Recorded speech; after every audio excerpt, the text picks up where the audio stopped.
Hello everyone, I am Sai Chaitanya. Welcome back to my channel Sai Tech. In today's video, I'll try to talk about the Poco X3 Pro specifications and what are the price of the phone and what are the things to know as well. So all this detail I'll try to cover in this entire video, friends. So make sure to watch till end of the video to get to know all the details, and don't forget to subscribe to my channel as well, just in case if you're watching first time this video. And let's begin the first thing, the design. The design of the Poco X3 Pro is going to look like exactly the Poco X3 device.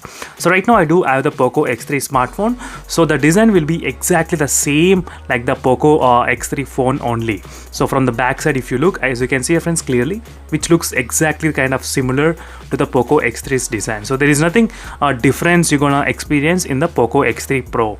So first main the biggest change is the processor.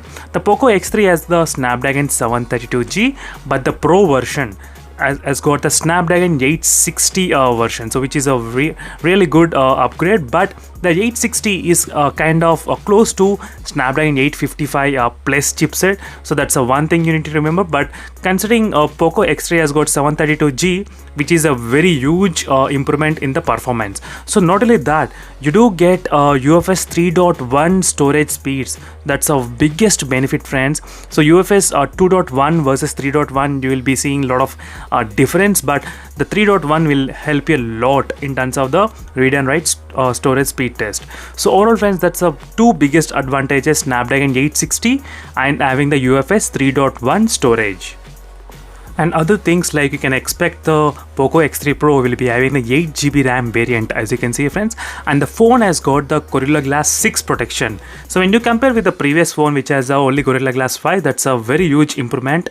So overall, the biggest change would be the processor and the UFS 3.1 storage and the Gorilla Glass 6 protection. So in terms of the display has got same kind of features, so there's nothing much improvement apart from this dot display. So that means you might be able to see very small punch hole when compared with the big punch hole on the Poco X3's device. So all the same kind of touch sampling rate, same display size. So regarding display, there is nothing much improvement. Even it has got IPS LCD panel, not the AMOLED ones. So IPS LCD panel. And the back camera, so back camera will be having the 48 megapixel camera lens, as you can see. That's a slightly downgrade from the 64 megapixel. So that's another thing you need to test. So I'll try to if possible, if I get an hands-on with this phone, definitely I'll try to do the in-depth reviews.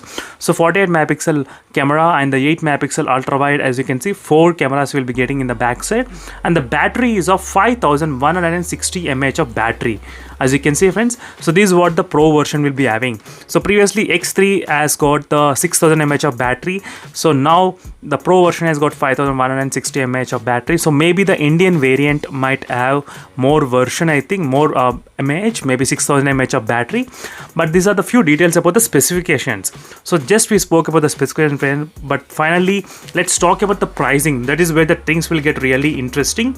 The pricing of this phone is priced at about let me to show you. So 249 euros, as you can see, friends. So if you convert the base variant 249 euros into Indian rupees, you'll get about approximately 21,000. As you can see, friends.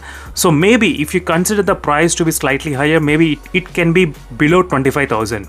So if the phone is available for below 25,000, is it worth it to buy or not? So that's for the another video. I'll try to make another video, friends, on that particular topic, but these are the main features you should know about the device. So final price is that for 21,000 rupees, you are getting the Snapdragon 860 chipset and with UFS 3.1 storage and all these benefits in terms of the performance. So not in terms of the camera, not in terms of the display, not in terms of the battery. So nothing, only you're paying for this much of money for the performance alone. So that is the one thing you need to remember. And there is no 5G. So they did not mention anything about the 5G. So phone doesn't have the 5G as well. I'll try to cover all the pros and cons in another video. But that's it, when this is a quick review, and a lot of users thought of waiting for this kind of video where you will be get to know all the details. So that's it, friends. For more details, make sure to subscribe and follow me regularly. See you in the next video, friends. Until then, bye.